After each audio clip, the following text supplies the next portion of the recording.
Jay the magician, a.k.a. the underdog. That's right. A.k.a. the rhyme conductor. Let him know. A.k.a. the electrified rhyme guy.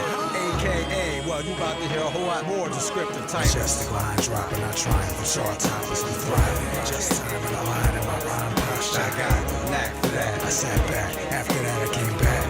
In fact, with raps, I never slack. I'm the one making music for fun, conducting rhymes by the ton, a double punch. Mind running and react, I'm fast, I'm back in action. I yearn for this, my passion, my verbal tap dancing. I'm crafting for your reaction, like an automatic cannon. Vocal raps that I'm brass, I conduct a unique tweet. Each time my voice and beat me, I'm intertwining rhymes in this combined. This chapter with the master violinist with timing and precision. I keep it hot like Everglades, the renegade, I never cave. Spraying rhymes and serenade, my vision, I'm on a mission. Combined with this, my rhyme dishing tight like a tightrope. I'm nice, the rhyme maestro, my light, I let it grow. Rhyme for the love and I'm loving rhyme conductor. Rhymes like power line, and I'm the rhyme conductor. Rhyme for the love and I'm loving rhyme conductor. Rhymes like power line, and I'm the rhyme conductor. I was struck by the rhymes as a kid, and I was hit, I'm charged with a switch that stays here, Jay persists. May have missed most my peers, but here it stay clear. It's a gift to hold near to my heart, my art is here. The odds are 1 in 10,000 of getting struck by lightning.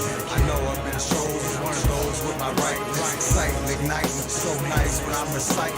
Metal conducts light, and I'm still, it fits right. It's the light in my mind and my words, I'm here to serve. To get you high like firebirds, I'm shining rhymes absurd.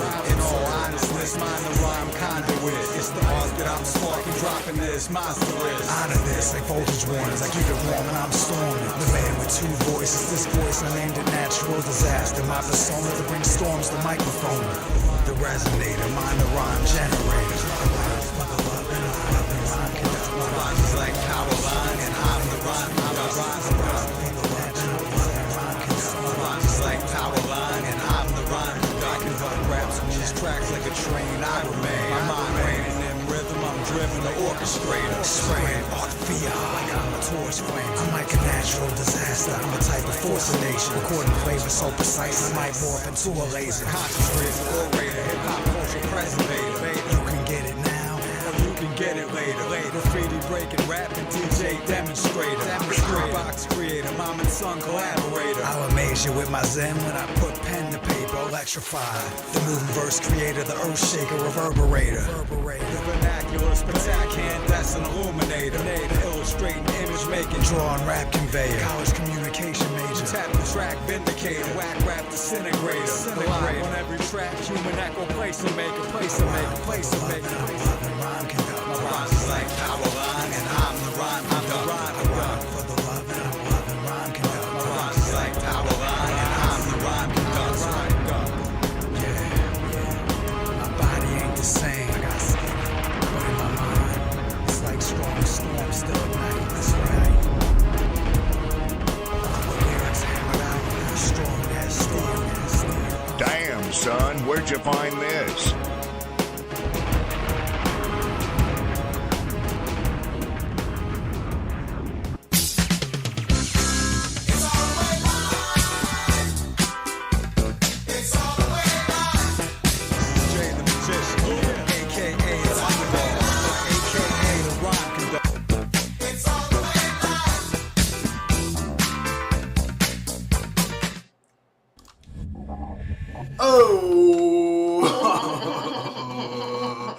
What up? Hey. It's all the way live.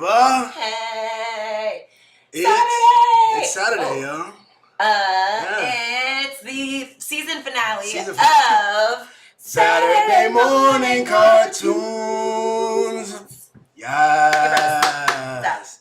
Episode 12, season finale. Holy mackerel. Whew.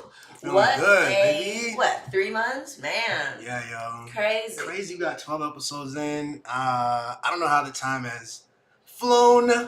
It's been great. Yeah, really fun. It's been fun. It's been cool to and it's been weird. It's like weird, like, what are we doing? What do we want to do? Yeah. Did we do it? Yeah, exactly. Real talk, the format has been a lot of Trial and error. And just kind of diving in and being free about it, but this general idea, something, but then it just goes, and it's taking off. Trying to release attachment to what it should look like and like, get more comfortable with what it is. Mm-hmm. So that feels great, baby. I think try to get closer to the mic if you could. Oh, oops. No, but you've been heard. I just want to. Okay. Okay. Good. Yeah. Yeah, man. What a fun week. Yeah, yo. Let me get you in here more. Got to go tubing. Yeah, we went tubing. So fun. It's one of the funnest things to do in Maryland. Try to do that. IMHO. Yeah, me too. I agree. I used to.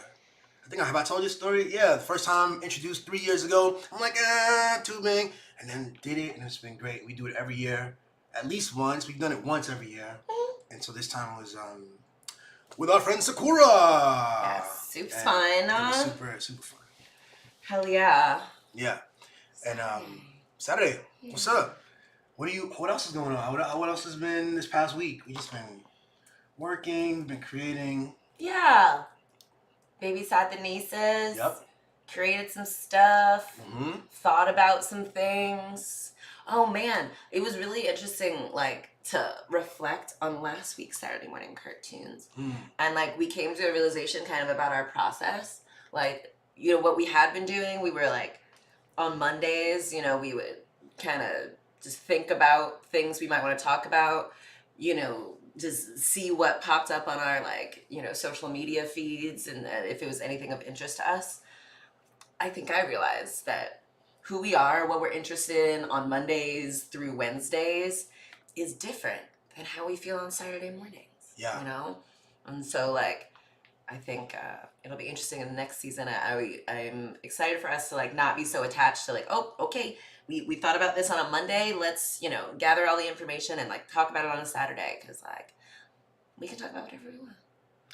Yeah, I think that's two things. It's one, maybe an attachment to things on Monday, but it's also we just didn't, we didn't put a lot of time into, we didn't structure time to amend that on Thursday or Friday or Saturday before the show. We were just kind of like, all right, so And we did. Season 2, I think, will be we're gonna learn from it, and we're gonna like do new stuff and structure it a little bit, I guess. Yeah. And it'll be even doper. So let us know if there's anything you would like to see. If you're like, ooh, I wish you guys would, like, maybe talk about this, or like, have you considered this? So one of the things we decided to do straight up, and that'll be for sure in the next season, is to, because right now, even what we're saying, like, we had a general topic, we don't like make that clear, and we don't right.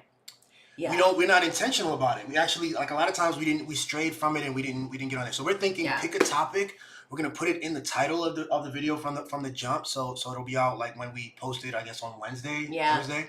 And it'll be a much more broad topic, and then the wheel and like our conversations will flow within that framework. So, what do you think about if we get like a topic that's like, and then we like kind of tie it, like the title of the episode will be like a cartoon that's kind of tangentially related to that topic. And so then our conversation throughout the episode will be tangentially related to the topic and to the cartoon, just tying together Saturday morning cartoons. Yeah. Here we are. You're saying a cartoon, so we come up with a topic and then we come up with a cartoon that I'll draw live, or something we draw during the week?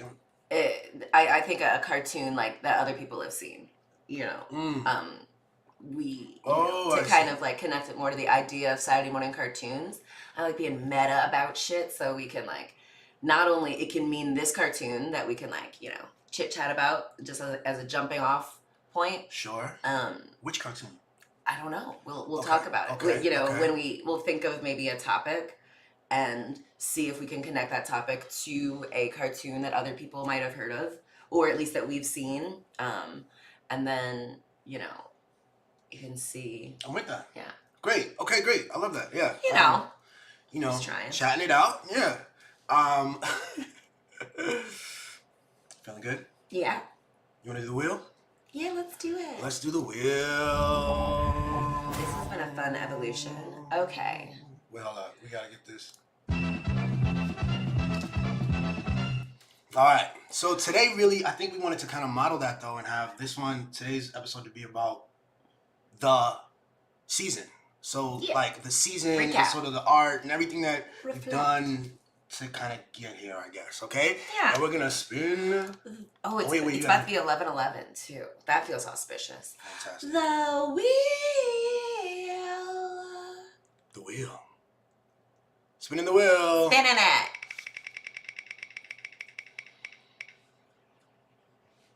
Is this the thing where we have to spin it twice? Remember? Oh yeah, sometimes I know it will go to the same thing a lot of times. Yeah. Let's see.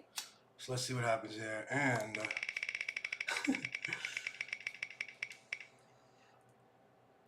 questions. It's really on the cusp. Yeah, that's really I right love there. that. Questions. You want to ask me a question? I asked you a question. And it doesn't have to be so Yeah. esoteric. Of course. What's your funnest episode, you think? The most fun to make that we've done here? On Saturday morning cartoons. They're all so fun. I think that one where we were doing the improv, and we were New Yorkers, and then we were British spies, and then it turned out I was a Russian double agent. That was ridiculous. You got to see that. That was fun. That was episode. I don't know what that was. I don't even know. It's that funny. was good. And the way it ended was good, so you gotta check that one out. Some of my best acting chops, I would say. We're gonna figure out some stuff with that. Cool. That's questions. Let's spin it again. What was your favorite episode? My favorite episode.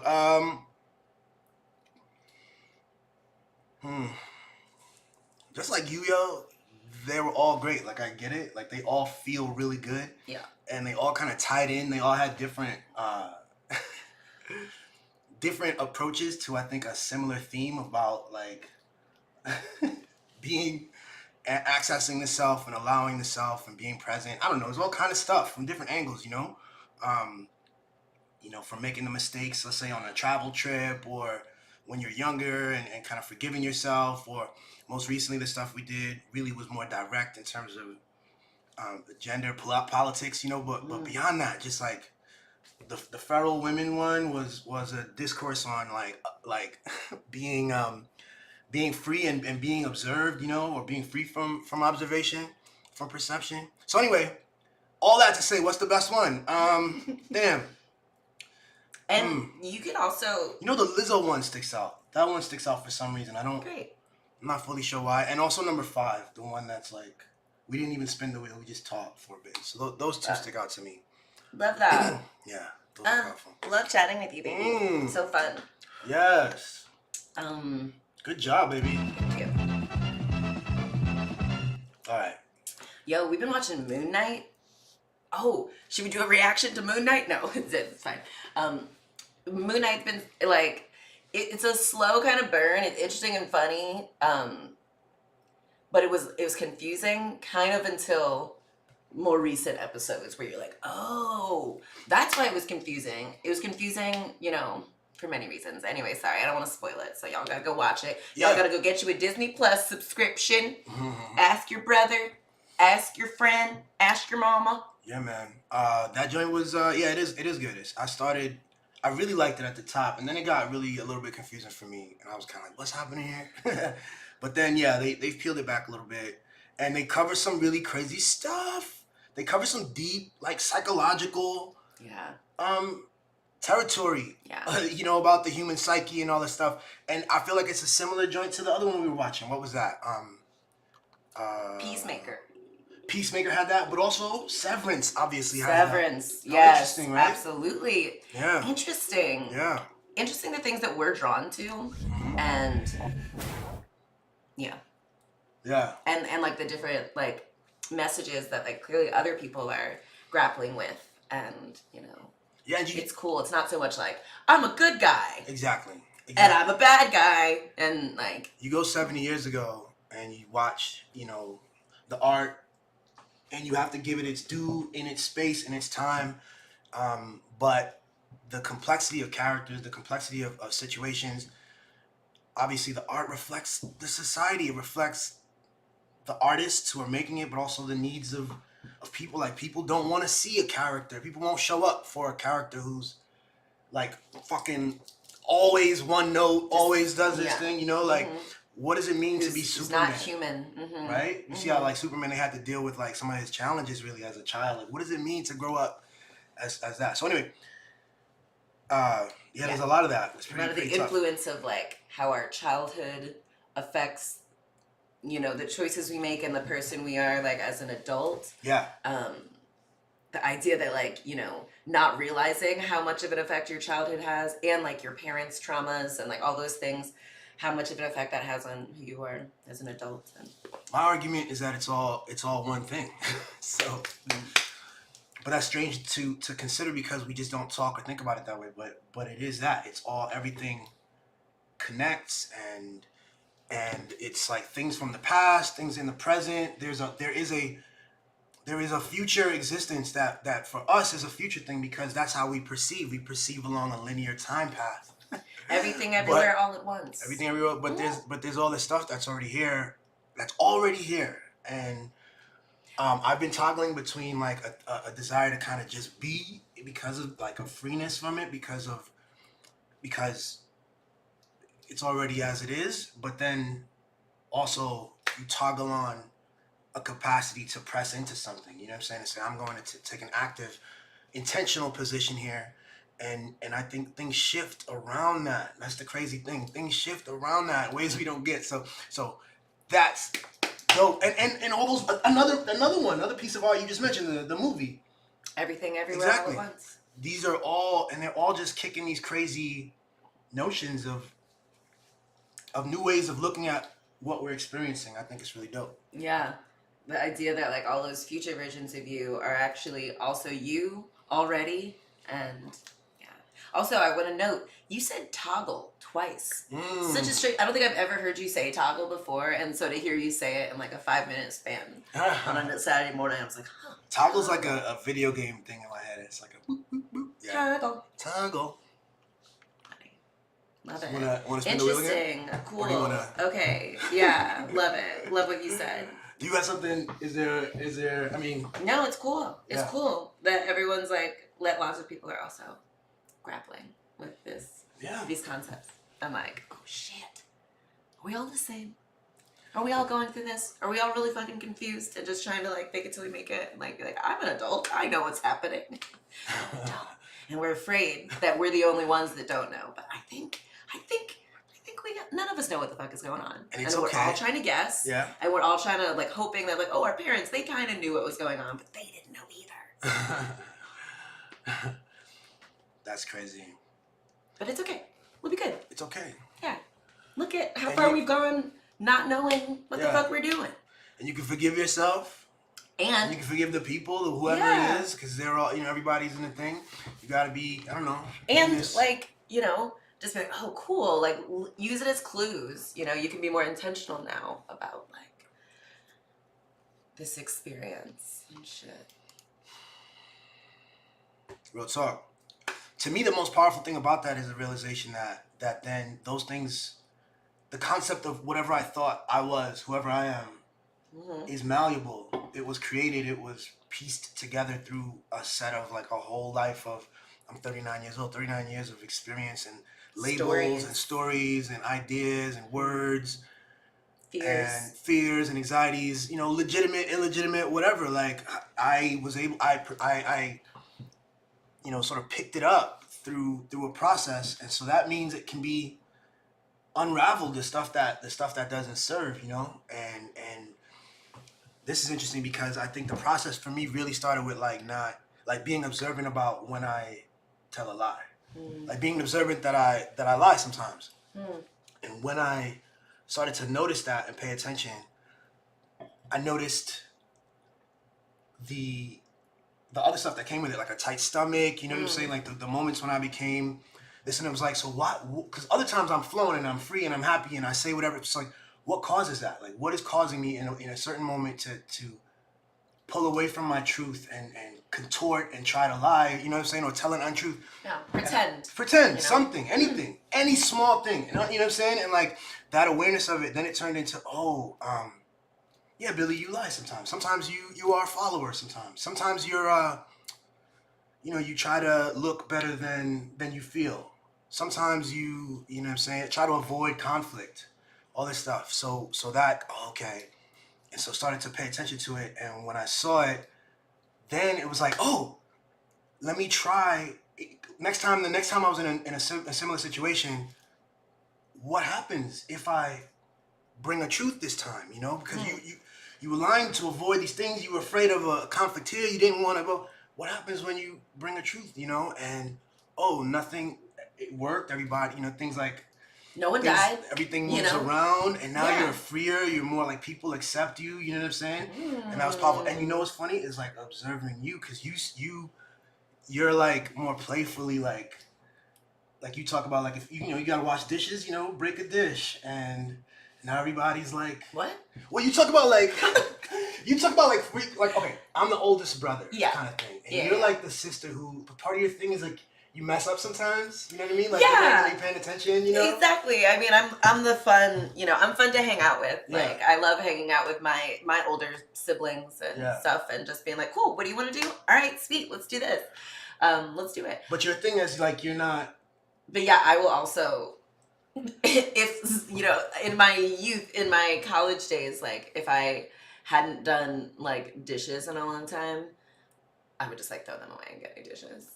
What? It's getting me like I can't. I wasn't even talking about that. That's why I was like, "What are you talking about? Breaking a dish? I would just throw the things away." I'm saying like I carried a responsibility kind of weight about like whatever, and I'm the flighty one. You're flighty. Yeah, you're people kind of like.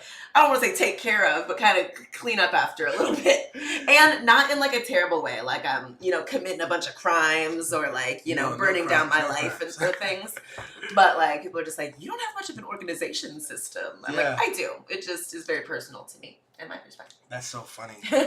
but it gave me, it showed that, because I was always like, oh, gotta get it right, gotta be on point, gotta, what time is it? Well, I was so attached to like, doing the right thing, whatever that means. And there's a bunch of reasons that I'm learning about why I'm like that. But you're so differently oriented, and it was okay, and everyone loves you, and you're gorgeous and amazing. And it's like, oh, okay. So just to like relax a bit, because I still like myself. I have this trust a bit in like not just myself, but in like the universe and things that like it's probably gonna be fine. So like let's just like, and I've found sometimes when you don't do a thing, someone else will do it. And I think you're used to like being that person to like do it, whereas I'm like, I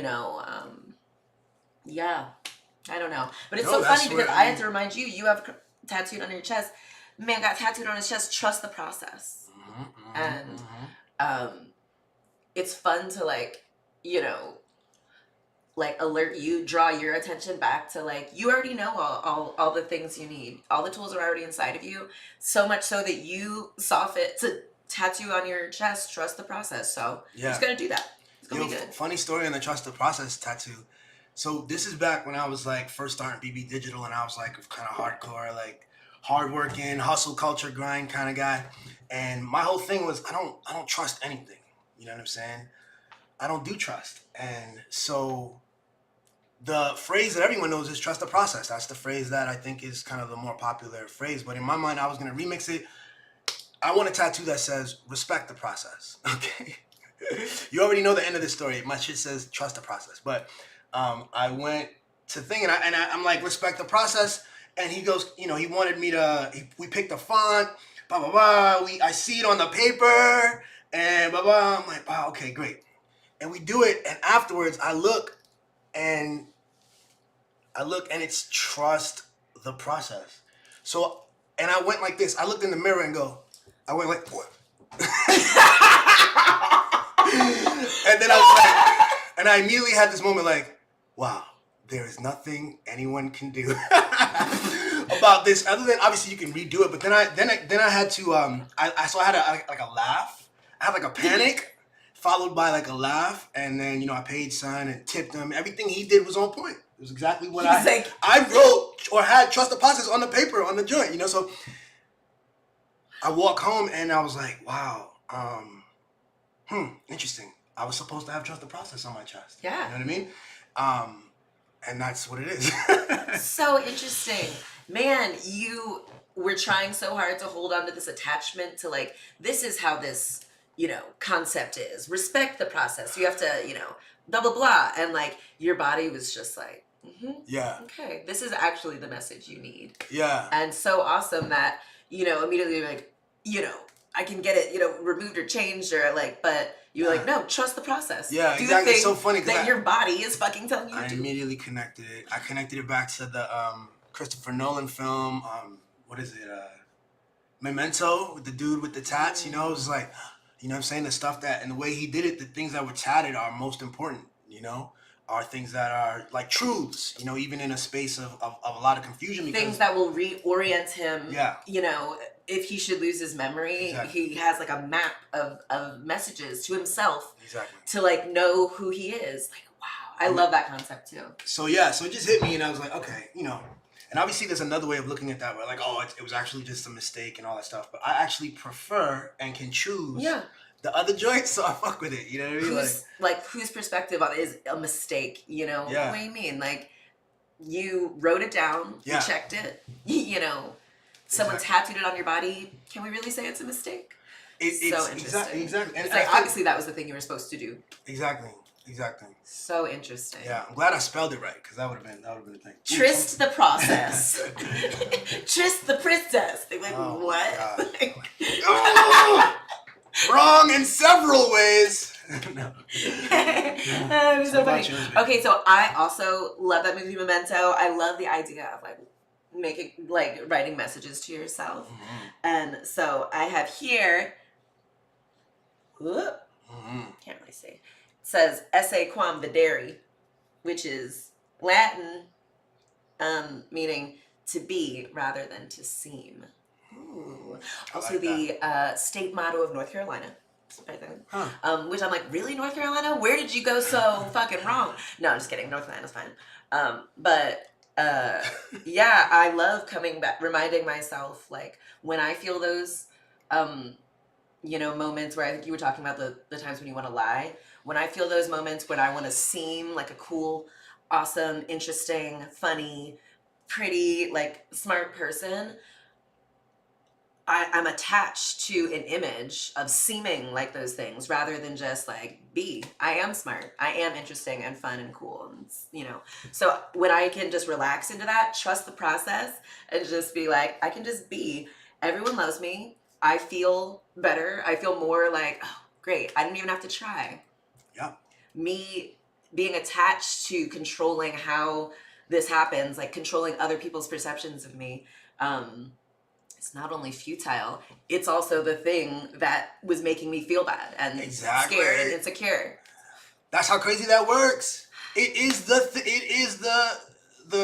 rock in the shoe. You know what I'm saying? The thing that is just there causing the friction and the pain. Other than that, you could slide. You could slide forward because what you bring is the definition of the thing. I've said it in a couple of videos where I talk about like being a black man. I'm like, sometimes I have people in life, friends, family, who like, there's this notion, what it means to be black or being a black man. You know what I'm saying? It's like,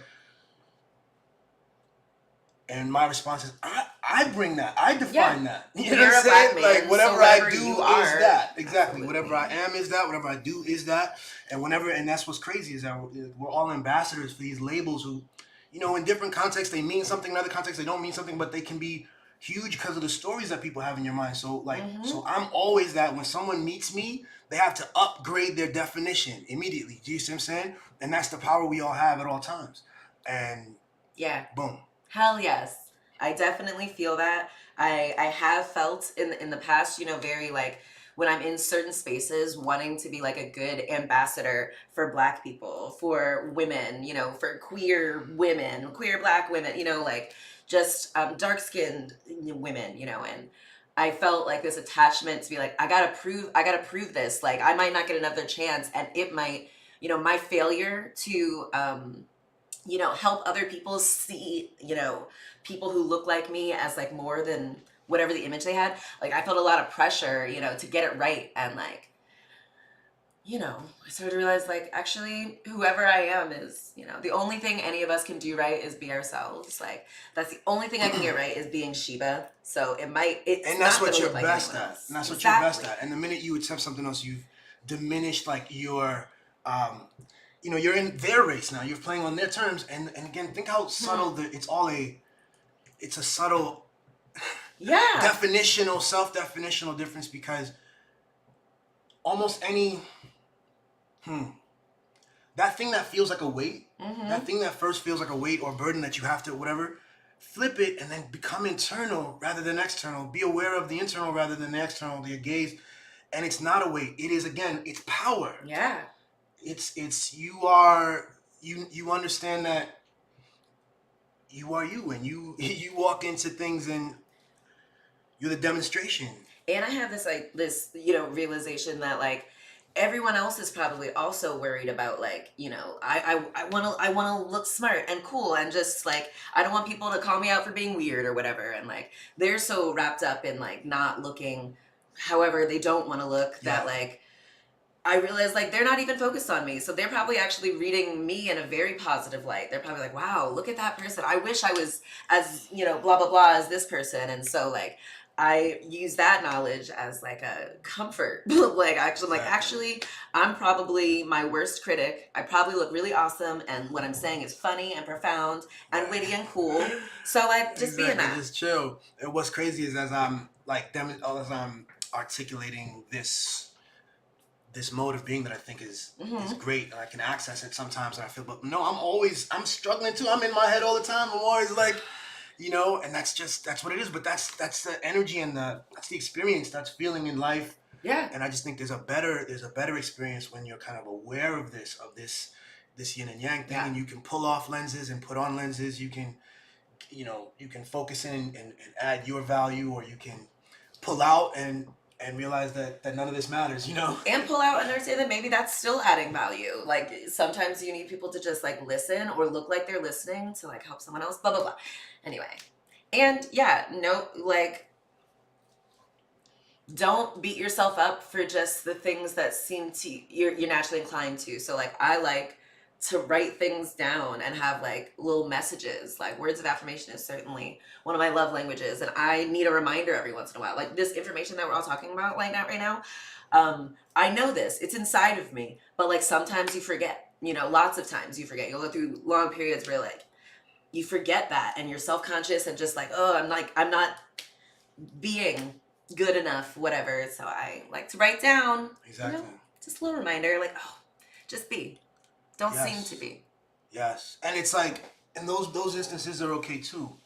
Those instances of doubt and confusion and sort of a relapse of an unawareness of the power of self. It's part of the process. Are still part of the process. It is everything. This is everything. And it's a matter of, because notice how the next day when you come back into your fullness, like, you feel like, amazing because of the prior experience. You kind of needed that for the rubber band. Yeah, like, remember when you thought you were shit? You were terrible last night, and, like, now you're so able to be like, oh, sweet, beautiful Sheba. Yeah. No, you're great, and that's awesome that you're back to. It's like when you were holding a deuce. You had to drop a deuce, and there's like a long line in the tile, and you're holding it.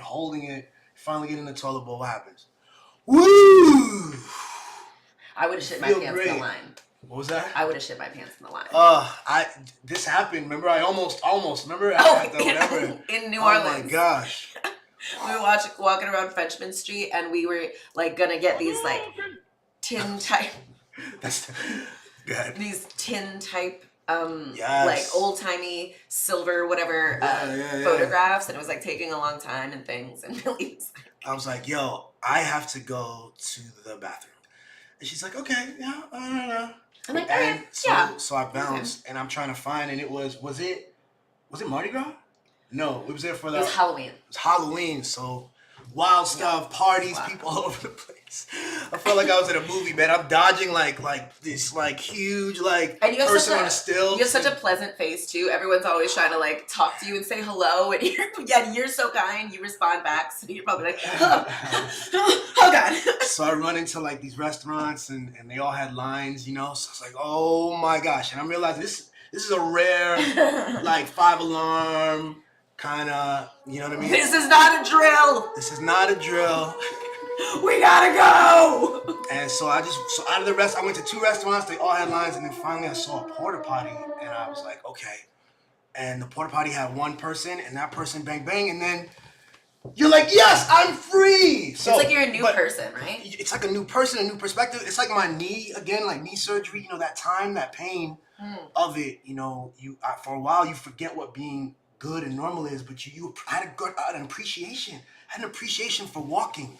You know, and it's kind of, you just know that things will pass, and you can be yourself, and it makes you appreciate the thing more. You're like, before it was just a need. Before it was just, you know, existing in your body, and like, but like when you have to like take a shit and you can't, it like all your attention, like your ego drops, like you're past these pretenses of being like, I want people to see me as a nice, cool person. Like, no, I just don't want to shit my pants. You're like, all your energy goes to that. Reality, yo. Exactly. And then after you take a shit, hopefully, ideally in the comfort of a bathroom, it's just like, holy fuck.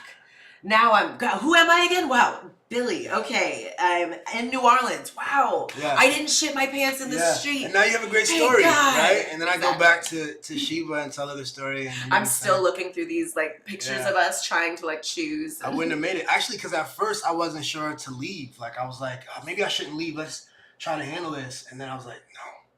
I'm glad, you know. Anyway, we made the right choices out there, son. We made the right choices. What a kind instinct that you have. You're like, I don't want to leave Sheba alone for this, but I think I might shit my pants. No, I love that you chose yourself. Thank you. You know. And knew that and trusted that, like, I'm still gonna be here. It's fine. I also don't want you to shit your pants. Thank you. So, you know, we're teammates in that. It worked out. We're gonna do that again. You ready? Mm-hmm.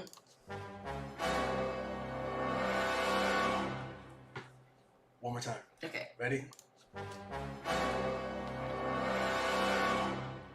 Okay. So funny. How about this? How about we take a break? Yeah. Love. All right, yo. We're gonna take a break. I'm gonna play my man Jay Steele, who you heard him at the beginning, and I guess I'll bring him in when we come back. I'm gonna Google him. That's a good porn star name, also. Ridiculous. Guys just wanna have fun too. I run through rhymes with the 1-2. I love to. I'm one who assumptions mean nothing and discussions just buzz. But love and action means something. I'm loving the percussion. Now I rhyme for the loving. Plus where I'm from, they dubbed it as the city of brotherly loving. My aim is to keep it hot like an oven. I see people have layers like onions. I'm learning this, observing this, feeling that my purpose is spreading joy through music. I'm doing this to service this, nurture this gift I've been given to flourish this. I heard a lot of tracks that helped enact what my version is. To be a better person is my job I'm pursuing. I love to stop pollution. I'm starting with reviewing what I'm doing. I'm reducing my consuming and reducing and reusing what I'm using. I'm doing what I'm doing to spread joy through this music. Spread J to the O to the Y through my MUSIC. I see with my raps it comes back. I spread J to the O to the Y through my MUSIC. I see with my raps it comes back to me. I was too zealoted and angry, couldn't handle the anger I was having, feeling badly it was landing me in places far from sanity. I faced I couldn't manage. I feel better finding ways to bring other people pleasure. I treasure what rap is now, that's my endeavor. I live by a code of goals that's so old. To face selfishness and break myself out the mold. It's what I've been sold. I'm not buying, I'm trying, I'm striving to make those I know feel more alive. And I've even seen them crying, tears of happiness from the ways that my actions is. Touching these reactions is payment for my ways, and this worth more than billions is. That's my friend Bill, it gets better with this willingness than any food's filling is. It make me feel higher than any skyscraper building is. It's a gift that keeps giving if I keep giving it away. I stay living in this way. I spread J to the O to the Y through my MUSIC. I see with my raps it comes back. I spread J to the O to the Y through my MUSIC. I see with my raps it comes back. In my 20s and early 30s, girls flirted with me constantly. Hey, it's John B, but with muscles, but it's puzzling. Cause now they don't look at me in the same way as I age, but I'm the same. Guy, I didn't change, inside I remain. I'm learning as a person, real beauty is within. And now I try to turn and spread this joy from within. While I'm living on this mission to as many as I can. Real beauty from me to you to see. I'm striving to leave my essence inside of these messages. From now until forever, it's reincarnated. Every time you start playing it, I rhyme and start saying it. My part started playing it. Could see your heart engaged in it. Spreading joy, exchanging it. It's amazing grace in this. I'm appreciating this. Graciousness, a case of this is so contagious, yes. And my grandmother, she was always saying this. I'm living this way. I spread J to the O to the Y through my M-U-S-I-C. I see with my raps it comes back. I spread J to the O to the Y through my M-U-S-I-C. I see with my raps it comes back. I spread J to the O to the Y through my M-U-S-I-C. I see with my raps it comes back. I spread J to the O to the Y through my M-U-S-I-C. I see with my raps it comes back to me. The smile that Tim had when he first heard my track. This is why I rap, and this is why I'm back with this. It's for the love. It's something from above, what I used to aspire to. Now I feel higher. I spread J to the O to the Y. I spread J to the O to the Y. I spread J to the O to the Y. I spread J to the O to the Y. Comes back, comes back, comes back, comes back, comes back.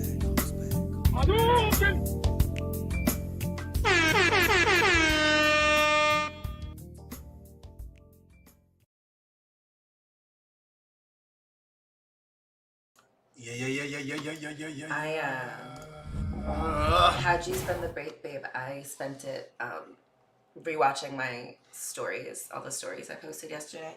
I posted some really good, like that's something I'm trying to practice is like being myself, you know, on purpose, publicly, and kind of just being like, this is me, you know? I imagine like, you know, as we all do, we like create stories of who someone is based on like a very limited amount of information. So I like giving people like more information to, you know, just consider, and it's fun. Anyway, I think I posted a bunch of great things, you know, about. I love your IG posts, man. You got a cool, eclectic vibe and energy, and it shows all the stuff that you're passionate about, from being sexy to being passionate politically to being I don't know, to being passionate about experience. You're an experience queen. You're chill and you're chill, you know, and love you, baby. Thanks. Yeah, no, it's been a whole thing to kind of, hello. Cracking his neck. Oh. Did you hear that? Oh, I bet you could do an ASMR on neck cracking? Neck cracking? There's one in episode, I think 5 when I was, it was like, whoa, it came out pretty strong. Someone was like, something wrong with your mic. Right. Nope, just a neck crack. Just a neck crack.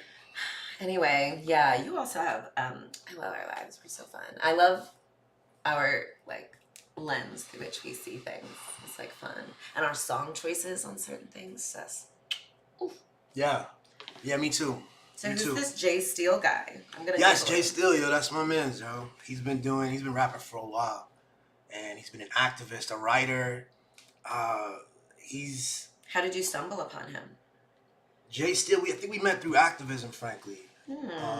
Back in like 2008, maybe. Wow. I think he used to rap at different concerts, at different protests, and his music was always really deep and political, and you know, we give it a label and call it conscious rap. It was rap. It was rap with you know, he would also educate, you know? Yeah. His songs were real deep. Sometimes he was real creative about it. Sometimes he'd pick a subject matter, you know what I'm saying? Like a political, and just like go deep into it, or a country or something, you know? And he did that again on this new album. The new album is... The one you played, there's one that he played that it's about fibromyalgia. Yes. Love that. And yes. like, not just, you know, like the symptoms and stuff, but like kind of relating it to other things. He's an interesting storyteller. I really like that. For sure. Yeah. And that's the thing. I think he himself suffers from it, and he's using it as an opportunity to share his experience. As an opportunity to share his experience creatively, discuss like all kinds of things in that song. So anyway. Yeah. Shout out to Jay, man. I hope I could, we got to link up soon, man, because we just like reconnected on email, and I got to see that he's still doing his music. And that's what I want to say too. His music has evolved where now it's first of all, he used to be called The Truth. You know what I'm saying? It's a dope name, The Truth, with an A instead of an E. And, you know, he would spit the truth. That was his thing. That's how you knew him, you know? And, but now he is going by Jay Steele. So it's, I feel like it's a more, we're learning about him now, you know what I'm saying? And rather than the political stuff, there's more conversation about him and his experience and his love for his wife. There's like several songs in there where he's just crushing on his wife, and I think it's really dope. So. I love that. Yeah. Cool. Sounds like he's still the truth, but his understanding of the truth has expanded. It's going to, you know, observations of the internal now. Ah, yes. Shall we do the wheel? Oh, yeah, let's do it. All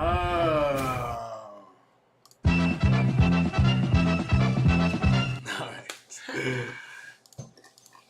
And spinning. Spinning. Reaction. Wow, that was like, that's like supposed to be the thing. That's perfectly what you wanted to do, yeah. Yeah. So what do you want to, what was it you wanted to watch? I don't know if I said anything. Let me think. We could also just like react to the season, kind of like we always did. Is that like... Watch videos of our own stuff, you're saying? Yeah. Be like, yo, this part was so fucking fun. No, yeah, maybe we shouldn't do that. We can pick like, because they're like hour-long stuff, so like if we pick something, is there something you want to... But you want to watch the Oh my god, let's react to Beard versus Beard. Okay, because snap, on this little hiatus, we're gonna take what, like 3 months hiatus, couple weeks break until season 2, and we're gonna, you know, we do this thing Beard versus Beard, and it's like a competition thing. Billy draws, you know, the characters, and I kind of write a script around it. Yes, Beard versus Beard, or Beard versus Beard 2 you want to watch? Let's start with the OG. Let's start with the OG. All right, so we made this back in June, yo. June of 2020. June 2020. Wow, June 2020. Yeah. Wow. I was still at CNN. Yeah, can we talk about like this period, I guess? Yeah. Okay, yeah. So, oh my God, we'd just moved in together for the first time, like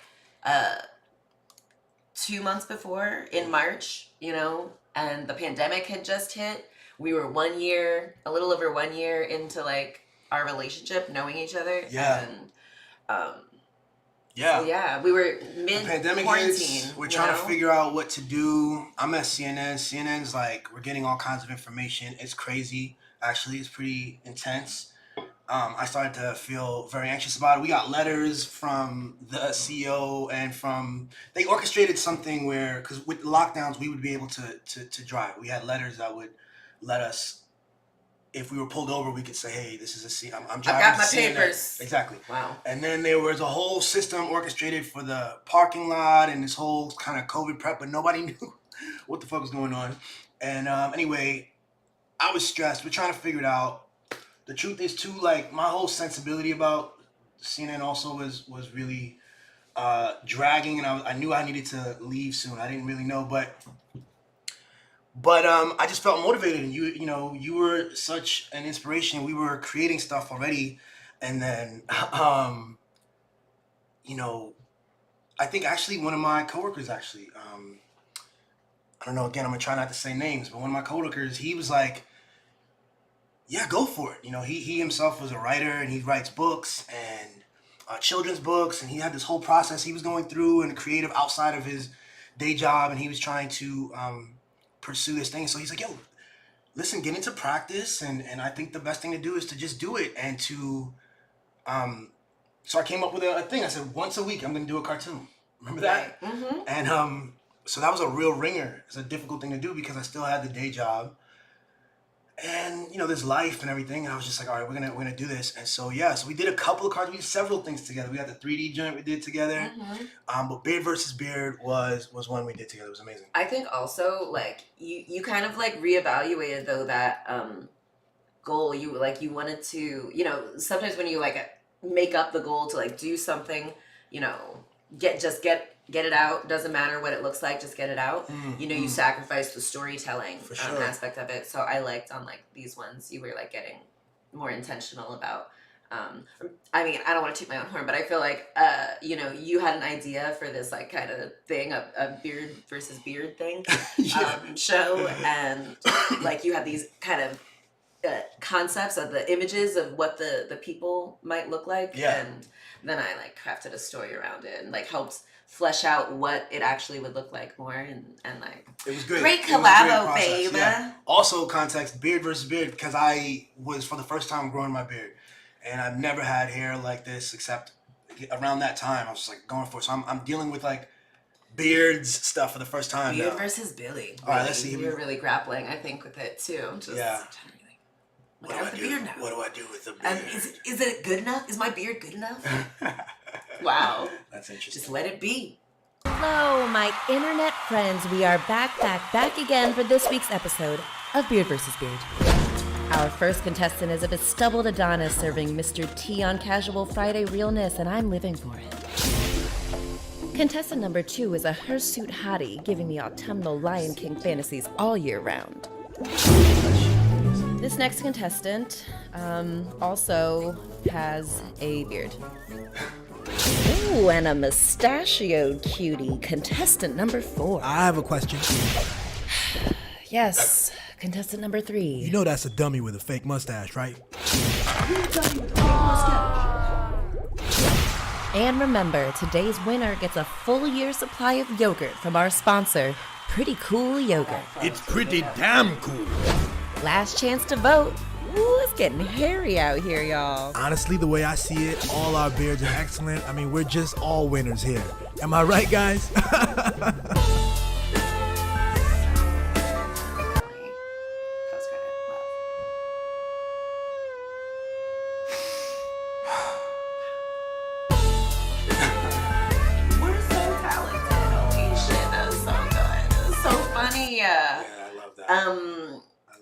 I love me a good word and wordplay, and it was really fun to like look up different, like a bunch of beard terminology and stuff, and like, so fun.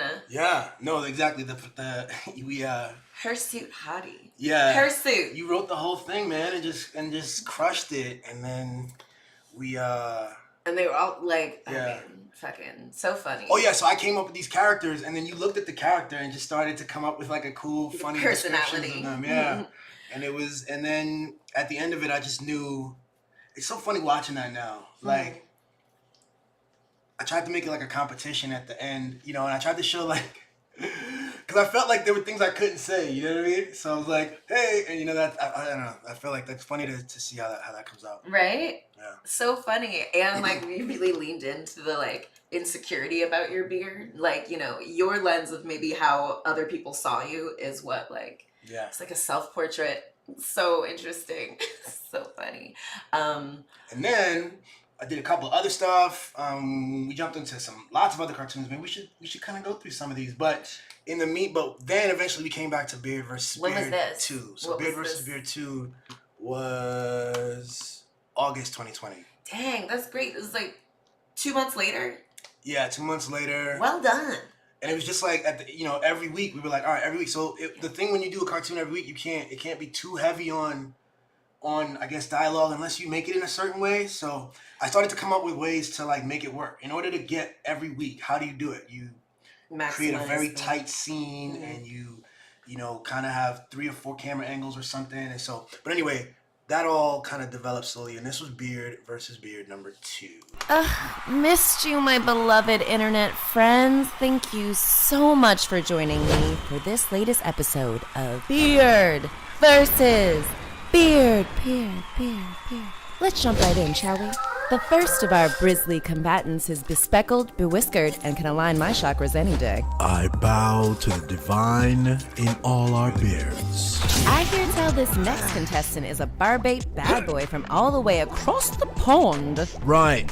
Yeah, it was my nan that did this. Makes me look quite sharp, bruv. This competition's sorted, innit? Contestant number 3 is out here proving that tried and true saying, 2 heads are better than 1, especially if those heads have goatees on them.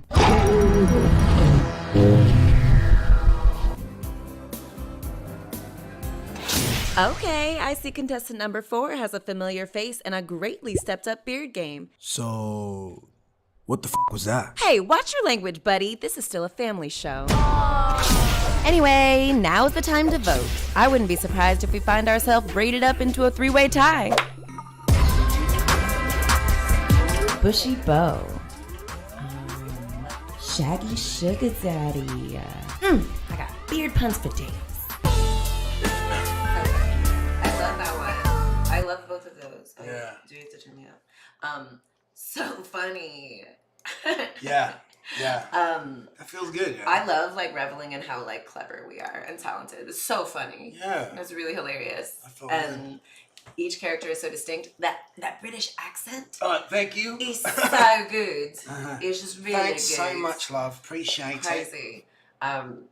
Each person has such a distinct thing, and Yeah. I love it. How about check out this guy right here? Fucking clever. Oh, this is a good one. So I hadn't seen this movie before, and I think we tried to watch it. And Yeah. I just fell asleep. It's a little slow moving, and What? I couldn't tell. It's like a musical, right? I need you to get the hell out. Jesus Christ. No, This musical. is what all of well, our fights are about. it's all about The Last Dragon. It's all about The Last Dragon. So yeah, Last Dragon was a super classic for me. I grew up, back before you couldn't just watch it whenever you wanted. It came on occasionally. Came on when it came And on. when it came on, I had to run home and actually literally try to catch it. And, Wow. And I loved it. And so yeah, this was just a little funny jank. I'm looking for a Bruce Leroy. Where is he? He's in the front row. This punk right here? You ain't so tough. That's the only guy that stands between show and total supremacy. What? Am I the meanest? Show enough. Am I the prettiest? Show enough. Am I a caricature of undue aggression and ego? Show enough. Hey, why don't you just leave? What? Why don't I knock you out right after I finish with this little boy right here?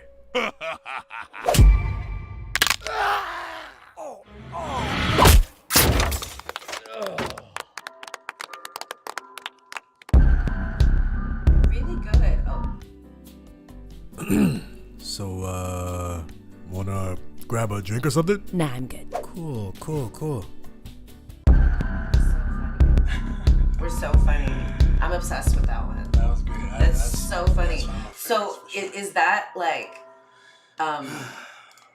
so in the movie, Yeah. he's it's like the New York is ruled by like kung fu gangs. Yeah, I guess so. Yeah. And Shonuff is trying to be the Shogun of Harlem. He's trying to, which is, I think, self-described. I don't think anybody really is that, but he's a tough guy sometimes. Yeah. They play back and forth, but he's like a goober, and then also people are scared of him Yeah. every now and again. He's so, like really big, so it's like, you know, yeah. he's and allowed to and be he an wears asshole. football pads, and so does his whole crew. They wear pads with like spikes on them. So 80s. It sounds like Teenage Mutant Ninja Turtles. Yeah. I love that. This one is so good. Really Thanks, baby. Yeah. cool cartoon styles and things. Yeah. I loved it. That's Maybe awesome. another one? One more? How about, so it's either, choose. how about Mask Yeah, that or one's good. Jigsaw? Let's do something we did together. Or do you want to do the, remember the, where is it? Biba thing. This one here? Remember Yeah, this is like the sure. first, you know what? Let's do this one first, and then we'll do the Mask joint, and then we'll keep, and then we'll, Yeah, then keep we'll come out. moving. All right, here we go. Keep This moving. one we did, this was probably one of the first ones we ever did. May Yeah. 8th. May 8th, 2020, yeah. Wrote this really- poem in April 2020. Billy, you like challenged me. Like, oh, because the pandemic had just started in quarantine and I didn't want to like waste it. I was like, I feel like this is the opportunity I've certainly been waiting for. Like the idea that like, man, I don't have to go into the office. Like I can't really go anywhere. Am I still going to put off writing and like getting all my inside thoughts out? So I wrote this poem about the full moon. Mm-hmm. And I was challenging you for it, and I also said, so you started writing some of it, and I said, hey, I'm going to do this thing. I tried to describe it to you. I don't know if you got what I was like trying to describe, and then I started to make it, and then you. I was like, oh, cool. So like, and yeah, you helped. I was able to then be like, oh, let's craft this scene. Like, how do I? Yeah, Yeah. exactly. It was really exactly, fun. I exactly. felt like a director. So it was Pretty cool. dope.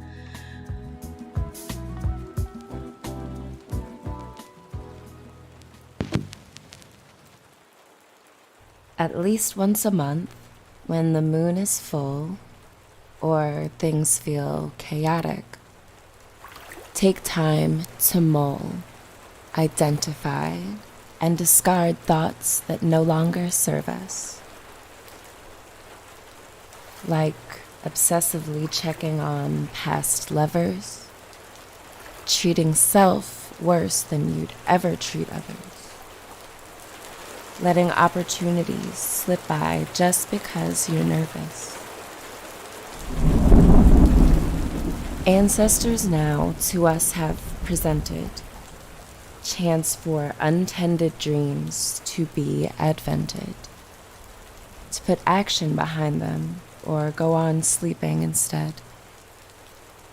Then, equipped with intentions, we become in tune, charge crystals by light of the pink supermoon, brewing strength and resolve to face challenges that lie ahead.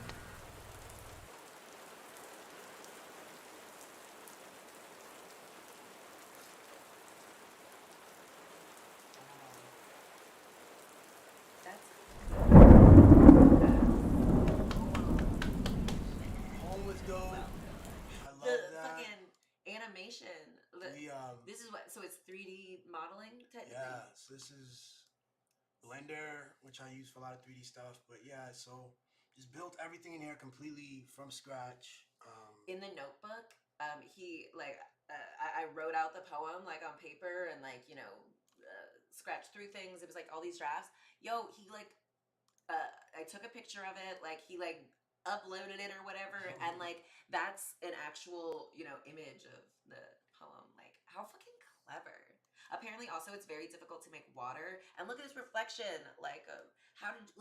That's a really interesting, cool. Yo, Blender's insane. I've done a lot of Blender. Blender has freed me up. It's also made me a lot of money. It's like I use it, clients love it, the product that you can do. So you need to, I highly suggest.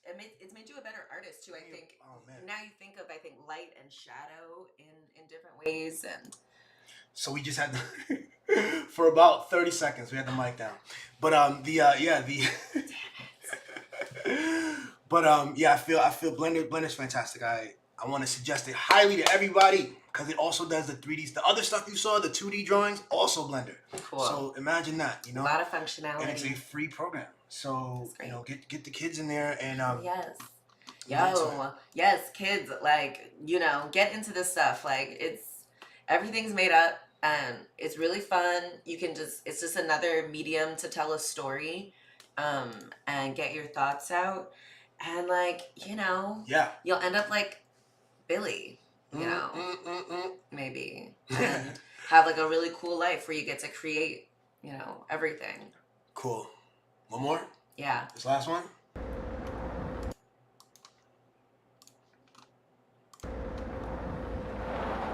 Okay, true story. So recently I'm driving home and I had to pull in for gas, but I was stuck because I didn't have a mask in the car. So I called Sheba.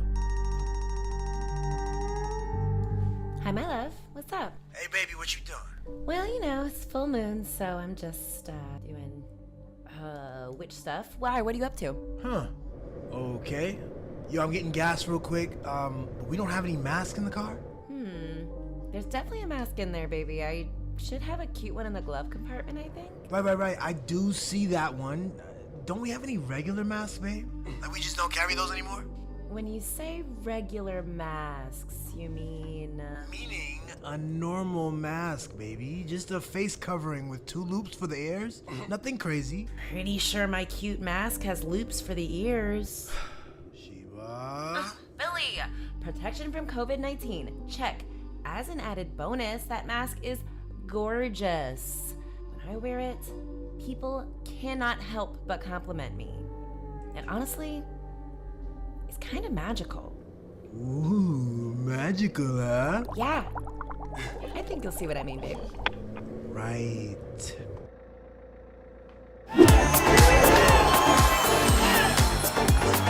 Nice mask, young man. Immediately, okay. Thank you. All right, we're gonna make this quick, in and out. Oh, $1. How y'all doing? Wow. Okay, I see you with that cute ass mask. Thank you. It's my wife. She's crazy. Next! Hey, I just wanted to say that I think your mask is Gorgeous. girl, thank you. You seem like a really interesting person. I agree. I was honestly about to say the same thing. Ooh, fabulous, honey. Come have a drink with us. Wow, Sheba was right. This mask is magical. Next! How can I help you, sir?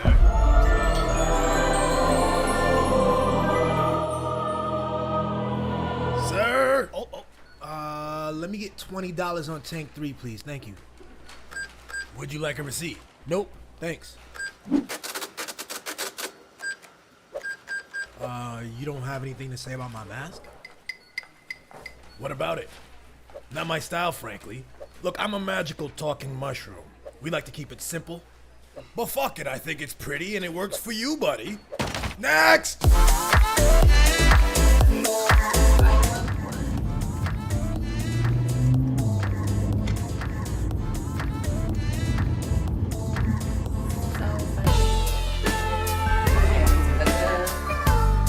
Yeah, volume back up. Volume up. Okay. So that one was based on true events because you do have this mask. This one right here. And it's sometimes it was in the car, and it was like one time I didn't have a mask, and I was like, I had this deep anxiety, right? I got a little bit annoyed. I was like, how come? Because you also, all the other masks, you're like, oh, but here's a mask. I needed a new mask every time. And so I'm like, we don't have any masks because Sheba used all the masks. Okay, what's the one mask? Oh, Sheba's crazy mask is the one mask. And it's like flamboyant, frilly mask, you know? So I had all this anxiety about it, and then I sat for a second, and I was able to laugh at it because I created this whole thing. I'm gonna walk into it was actually the Giant down the block. I'm gonna walk in there, and people are going to like think I'm gay, and this nervous thing. I created a whole thing, and it's like, yo, this is a fabric. So it made me laugh, and then I came back, and I was like, I told you about it, and I was like, how am I gonna write this? How did they treat you? Nobody said anything. I got actually nothing except I think the cashier, the woman, that older woman, she was like, very nice. And by then I was totally like enjoying and laughing at it. So I was like, thank you very much. You know, and it's just these anxieties. I love it. It's like totally like what we're talking about. We're so afraid of seeming like anything that's gonna get us like it's so different and weird that people will be like it's bad and they're gonna make fun of it and harm will come in some way and they won't like me. But I find like when you're yourself or when you're like, people put their own lens on it and it's usually very positive. They're like, oh, I wish I had the confidence to just like, that is a cute mask, how fun, and like that's interesting, I want to start a conversation with you, blah blah blah. Right, like exactly. Nice. Yeah, I think it's always, we're so afraid that people are gonna like, oh, but like just be. Again, that's just so powerful. Sometimes if you're not paying attention to self, you might not notice the anxiety. You might attribute it to something else. You might also, let's say you go through an anxiety and you come out the other end better. You might not notice that. You might not take in the lesson that, oh, I made that up, and I don't have to feel that way anymore. Next time I can just do what I need to do, And so next time, maybe you have the option between a regular mask and the frilly mask, and you choose the frilly mask because you want the experience of like existing in the world with people perceiving you like that. I love that too. Little tests like that, whether it's the mask or anything, like these things are constructions and they're attachments. It's an attachment. The fear is an attachment to stuff, and you know what I mean? So test it out. That's my thing. Yeah. Love. Love. Crushing it, baby. So good. We've been on for an hour. What do you think? I feel like we should we can continue to chit chat, but I feel like we did so well. We did. We spun the wheel twice. We fucking talked about so many things. We totally did. Really great. Oh, you didn't draw anything. Well, it's okay. Yeah, we don't have to. It's okay. Not today. Yeah. I love it. This is a vehicle for us to tell stories and get our inside thoughts out how we want them. Exactly. I'm trusting the process. Yeah, if we want to call it I think we can call it whatever we want to call it. We can change the name. We can figure it all out. Oh, I think that season 2 too. I want to figure out how to draw Or should that be the thing? Like, I think part of, for me, when we first came up with this, it was like, oh, here's something we can do. We can kind of show this process here. And that has some cool results, and it produces a thing, you know, but I don't know. We'll see. I think it's really difficult, probably. I like talking to you and with you, and I know it's probably hard to, you know, really be engaged in the conversation when you're also, like, trying to, like, you know, create, take an image from your brain and construct it on paper. Yeah. Oh my God, there's a spider right there. So I want to, you know, find a way. Maybe we like think of sort of. I think it would be such a cool. It is so cool to watch you work and like how you take a idea from scratch and like bring it to like a thing. Like what? But I want to find a balance. That's a lot of work. Yeah, maybe that's not the thing. We'll see. I also want to get into maybe like sound design, because another thing I noticed about all those videos that we watched of us. So good. The sound design was so good. We simulate conversations so well in this thing. And wow, isn't that kind of what we're, you know, what we do anyway? Like what everyone does day to day, kind of simulating conversation and doing an improv through life and kind of having a structure, but inputting new data that like keeps it fresh. Exactly. I love that. And to think of it that way, too, puts it in a perspective where you can, for me, again, take the weight off of each moment like that. Like, this is an incredible cosmic drama, comedy, right? A lot of my friends I see on Facebook, I feel this way, too. Sometimes like, yo, my life is a movie. We all feel that way because it is. Yeah. Your life is very particularly interesting. And it's like, okay, well, can you lean into it and make it a dope-ass movie that really reflects you and that you can be... In which you're the main character. You're the hero, you know? Yeah, a lot of times you talk about, like, as a, you know, your feminism, you point out how there's a failure to have these heroines and it pisses you off. And I think I get that. And I also go, you know, but you're powerful. You realize that you don't need that example so much, you know, not to diminish that desire of yours. Like, you're rocking, you know, and I think you don't need that example. And the other thing is, like, if we pull it fuller, you realize that, like, you have male heroes that inspire. You don't necessarily need a female hero, let's say. Honestly, that's not the lesson that I take from it. I saw, growing up, I didn't relate to the male heroes just because...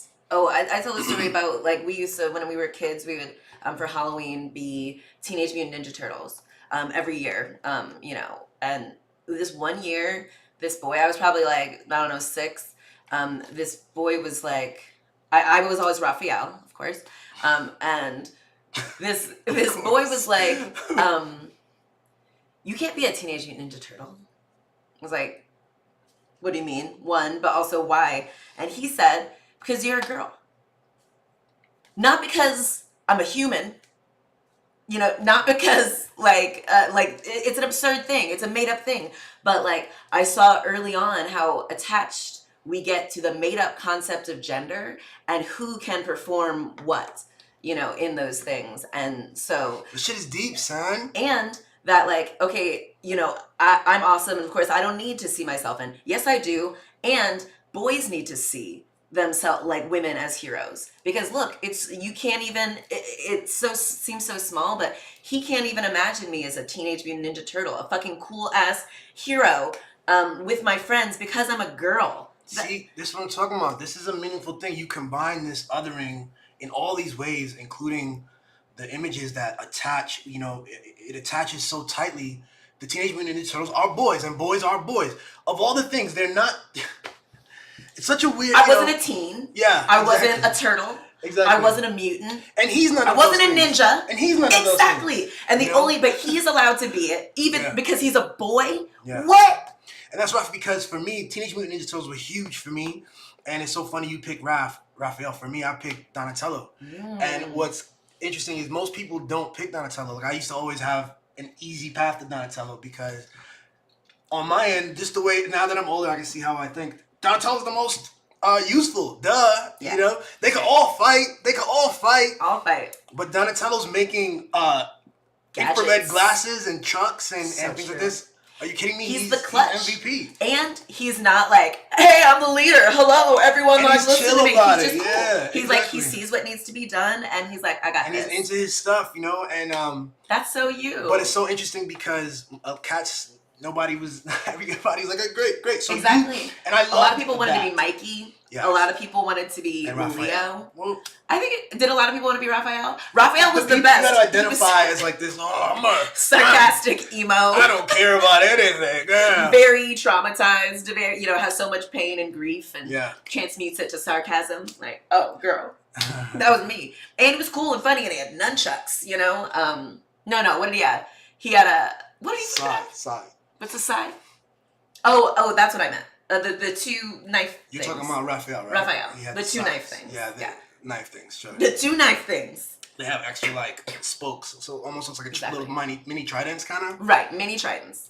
When he's like fucking people up, I don't think they're like, what is that? A nunchuck? What is that? A staff? Like, yeah, it doesn't matter what it's called. But anyway, yeah, I know. So just say psychologically real quick, because like your identity and as a woman is as powerful to you as my identity as a man. But I realize that like I think it's an interesting thing that Donatello was huge for me as a child, and I was affirmed in that. Mm-hmm. You see what I'm saying? And for you, Raphael was huge for you as a child, and you were disconfirmed. You were told, no, not possible. Why? That's not you. Off of a weird technicality because you menstruate monthly. You know what I'm saying? Or not even then. Just because I happen to be born with a vulva. That's it. That's the only thing. And I was like, so I gotta be April O'Neil? And the feeling, you know what I'm saying? I don't even know, like, the feeling, and it's like, in subtle ways, how else does that show up? You see what I'm saying? This is the kind of thing that I think y'all try to talk about, women try to talk about, but you're often kind of look sideways, like, oh, it doesn't matter, when in fact there are like... People don't take you seriously. People don't see you as the hero. They only see you as a hero in the way it's like, oh, my mom, went without food so that I could, live and do, like, I am saving you. Literally, I'm fighting off bad guys. I'm so clever. I'm so smart. I'm so funny. I'm so helpful. And you see me as like a water boy. As like someone who is only a help to the actual hero, who looks like a Billy, they're strong, they're male, they're, and I think the value of, seeing women, girl heroes is for boys to be able to see women as humans, as just as capable of being heroes, as understanding that just because you don't have big, strong muscles doesn't mean you can't save the day. That's like and I think we see it in a lot of, we understand that like a little boy can somehow take on, fucking the world and win. Not because he's strong physically, it's just because we imbue heroic traits into, male characters. And I think it would be really helpful. Women might see themselves as having more possibilities, And so also, how does that play into, well, I think the root of that comes in, so the creators of content historically have been men, the creators who can distribute, interesting cultural phenomena. The people who, other men who had the power to distribute messages chose men, chose other men and those who images. have interesting ideas and certain ideas that they wanted to propagate. So this reminds me right now of the T.D. Jakes joint where he was saying that women, because if T.D. Jakes was here right now, let's say, I would say his response to you would be like, come on, Sheba, you don't want to be a hero. You don't want to be the triumphant person with the shield out in the front on the horse with the sword, risking life. You want to be the damsel either the damsel in distress or the woman sitting home waiting for the hero to return, who's holding the fort and doing the difficult things at home and is also kind of heroic in a different way. No thanks, I want to ride a horse. You stay at home and do the heroic things. What things do you mean? Like the dishes? Caring for these fucking kids? No thanks. I'll get on a horse. Yeah, I might die, but we're all gonna die. So I would rather die after riding on a horse and potentially saving everyone's actual life, not just keeping them alive day to day. You go do that if it's so heroic. Bye.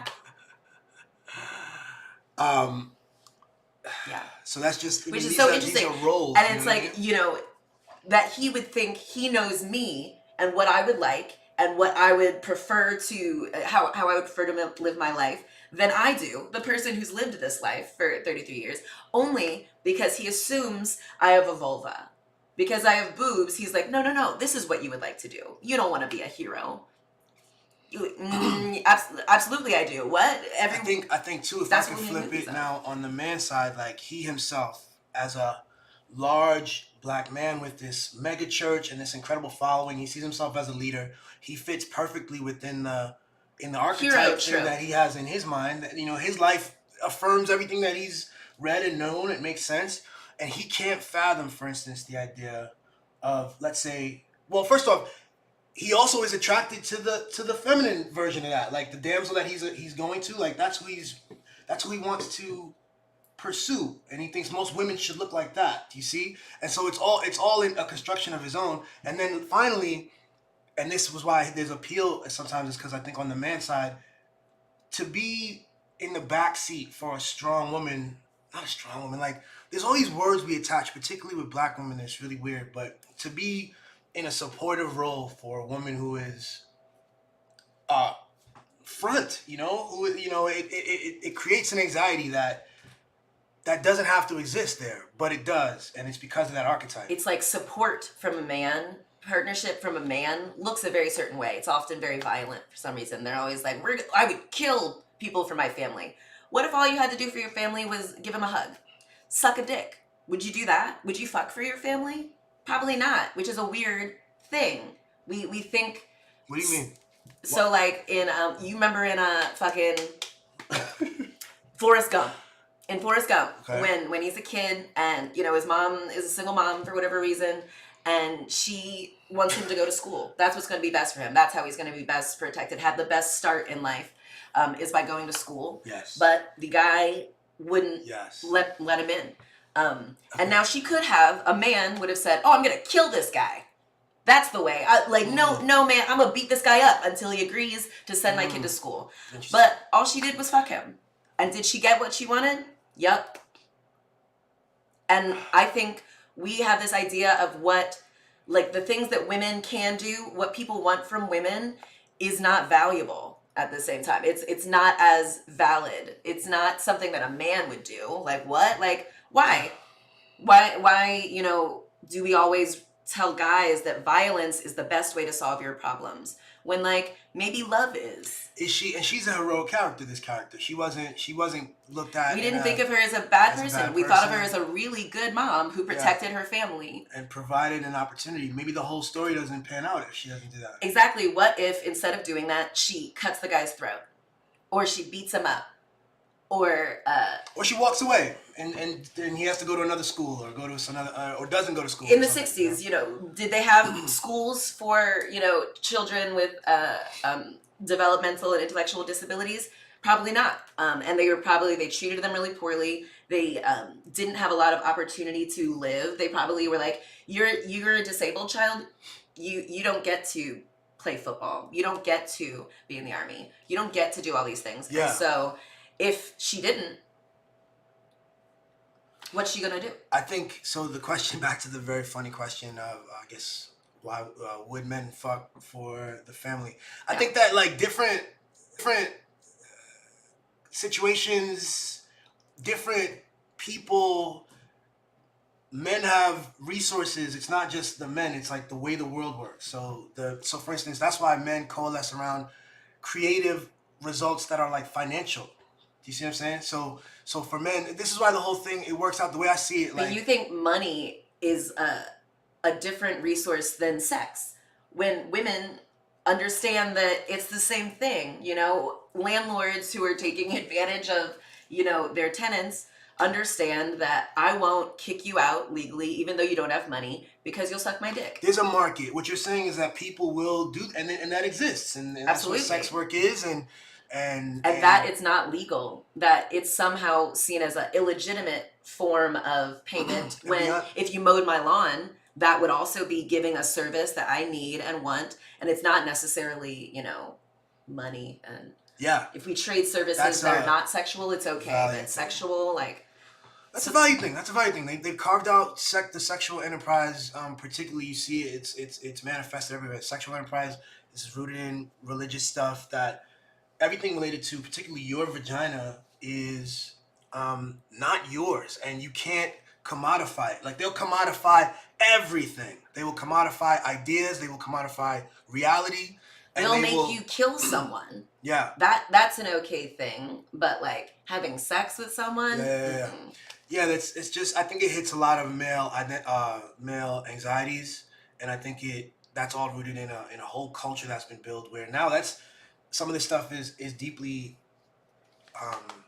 in y'all. Like women don't agree with you in a lot of women would, Some women some don't. women. But some women, most women I think, do agree with me. I'm a very reasonable person. I'm just saying the idea that having sex with someone or doing something that sexually arouses someone for money is selling your body, but working in a coal mine isn't selling your body.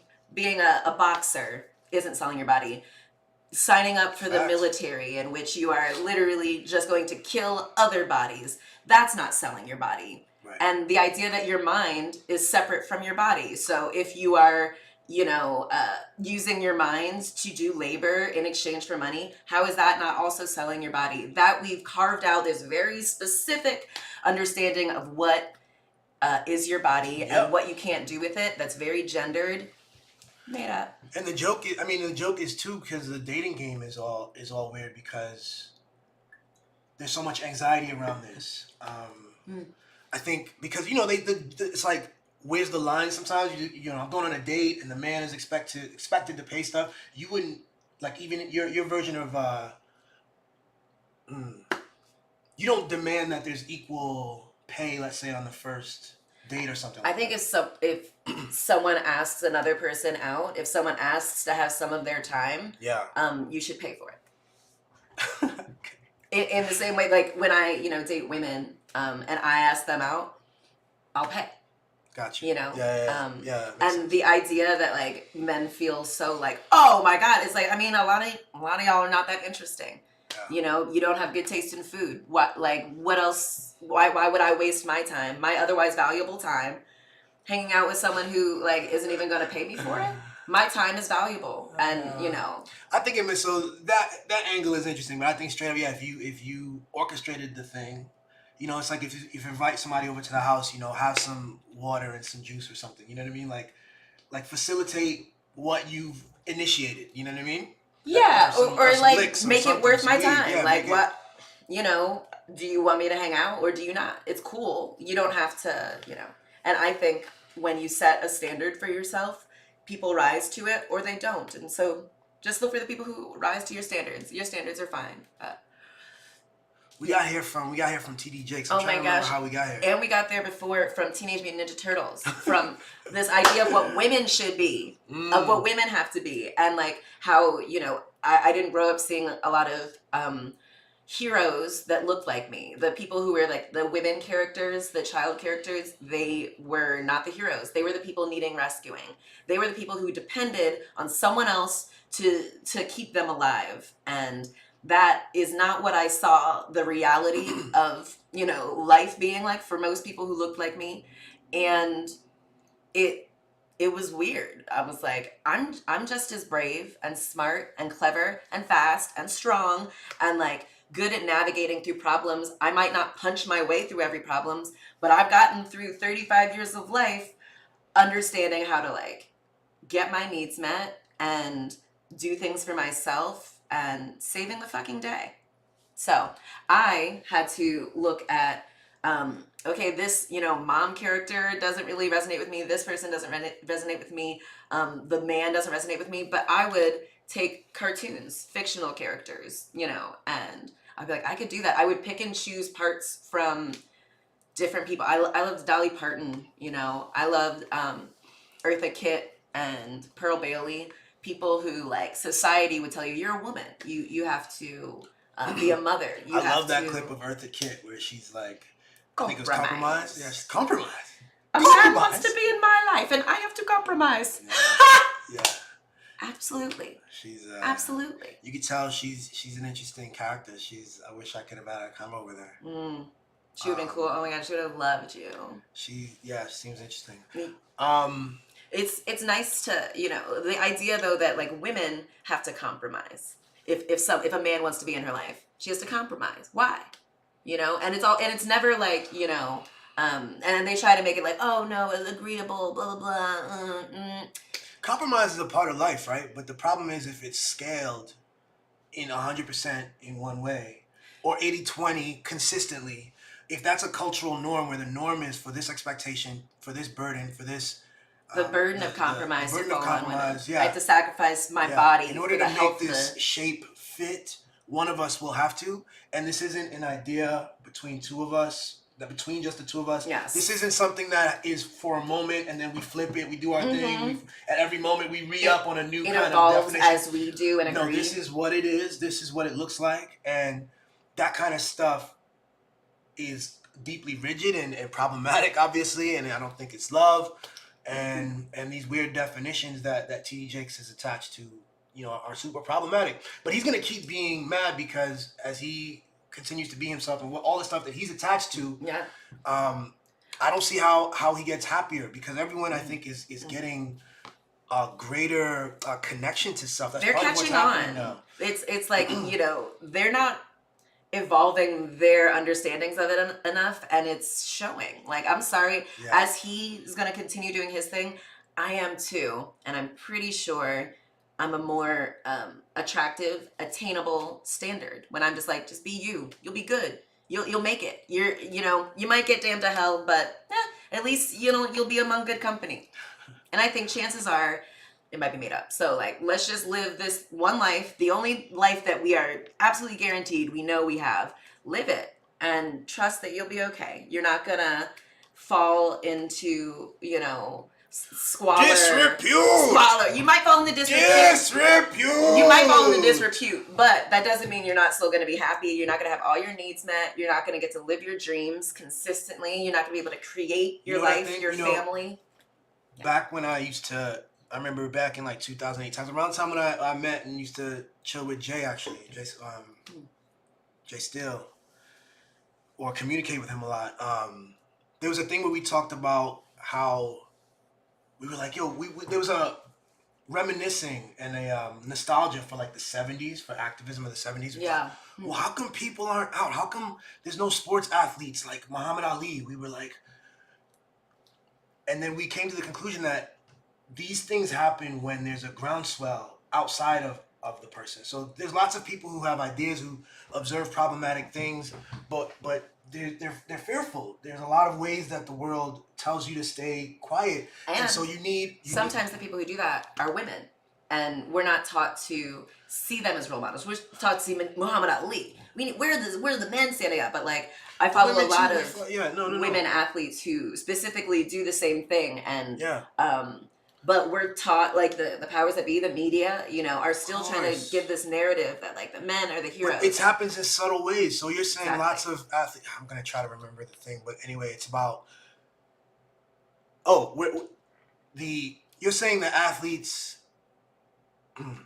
You're the nostalgia for the 70s kind of style of the media chooses what is the bigger thing. So lots of athletes had their hands up in there. Let's say a lot of WNBA players. There was a groundswell of WNBA players showing solidarity for a thing with their fists up.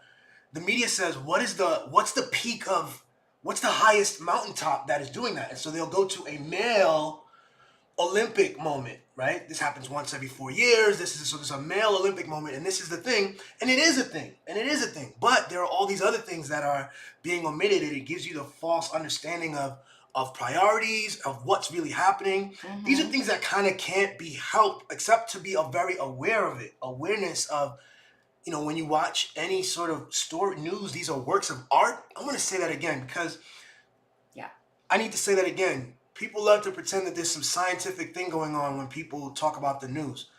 Works of art constructed by human people who are parts of systems with interests and biases all the way down as they choose where we should be looking, and then they tell us stories about how to understand the thing. But then, if you know that, then you can just be aware of those biases and watch it carefully. Now, with the women, we have to like show that people have to speak up. You know what I mean? That was the long way to say that because I'm super... but people have to speak up more so that others feel encouraged and capable to voice what they're also seeing, because the pressures on how to perform these different identities, these identities that have been constructed, these that are attached to stories, very silently they're being reinforced, and everyone kind of feels like this is what it is. It's just what it is. If we can learn how to see ourselves in literally everyone, we'll be able to see who actually is maybe navigating through it, and we don't get discouraged just because we like don't see the typical 70s image of a bunch of men in certain places protesting in a certain way. Who's really navigating through this thing? Who's really showing us what freedom is and how to be yourself, even if other people don't get it, don't like it, you know, understanding that like what you want to do, how you want to present is important. And if you understand Super that, like, important. yeah, Valuable, absolutely valuable. it's part of the growth and the development of this experience and culture at different tiers, every single organizational framing that you're in. So if you're a Black woman in a part of the world and who works at a certain place, like you represent, and you are the potential. This moment, you are the potential for what it could be and what it is. You expand our understanding of what a Black woman And the more you hide or don't tell me what it means, or the struggles and the challenges, the perspective, the less we have the benefit to adjust and accommodate this understanding. I really think that some people are willfully, consciously defending patriarchy, let's say, and then there are others who are just averse to these terms, aren't familiar with perspective, has been taught to be confrontational with perspective rather than to be integration and to be malleable and clever and creative, you know. And so that's that. What was going on right there? Like, that's that. Interesting. You like consciously. I was trying to light the joint. I was trying to get that, you know. I've seen you light a joint, like, you know, just regularly, but I could see you kind of like be like, I've talked too much. Okay. What do you think that? Okay, yeah. I do that Never sometimes.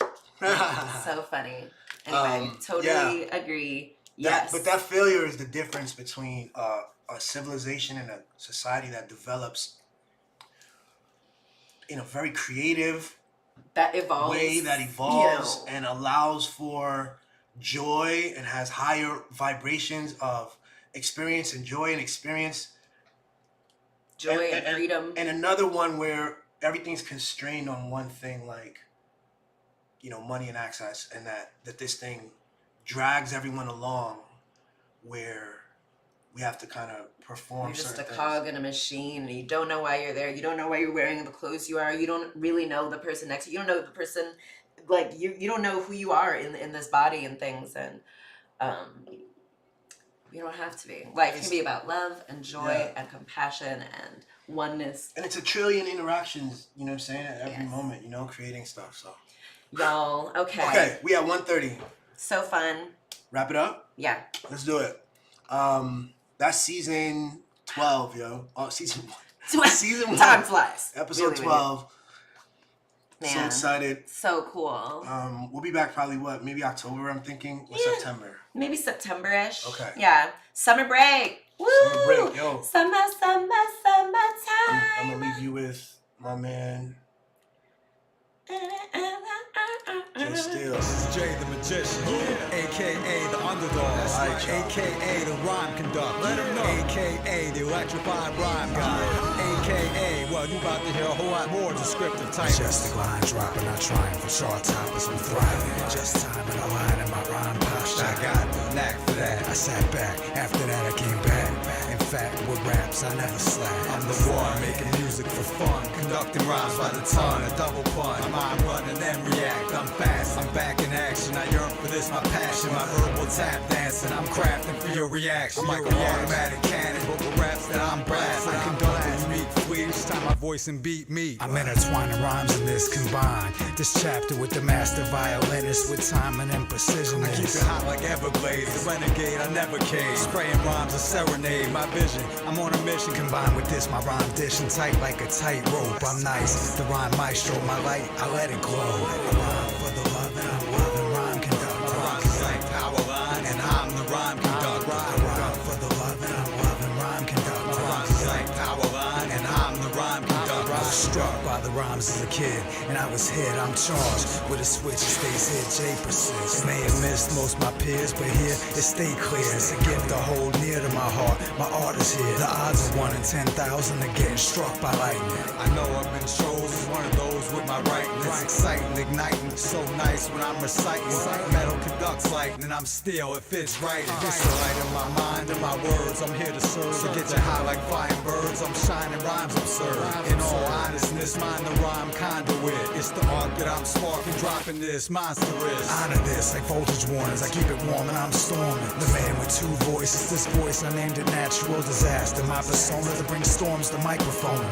The resonator, mind the rhyme generator. I rhyme for the love and I'm loving rhyme conductor. My rhymes is like power line and I'm the rhyme conductor. I rhyme for the love and I'm loving rhyme conductor. My rhymes is like power line and I'm the rhyme conductor. I conduct raps on these tracks like a train, I remain. My mind raining in rhythm, I'm driven the orchestrator. Spraying art fiat like I'm a torch flame. I'm like a natural disaster, I'm a type of force of nature. Recording flavor so precise, I might morph into a laser. Concentrator, orator, hip-hop culture preservator. You can get it now, or you can get it later. Graffiti breaking, rapping, DJ demonstrator. I'm a box creator, mom and son collaborator. I'll amaze you with my zen when I put pen to paper, electrified. The moving verse creator, the earth shaker, reverberator. The vernacular, spectacular, incandescent illuminator. Illustrating, image making, drawing, rap conveyor. College communication major. Tap the track, vindicator. Whack rap disintegrator. Live on every track, human echo, place and maker, place and maker, place and maker. Rhyme conductor. My rhymes is like power line.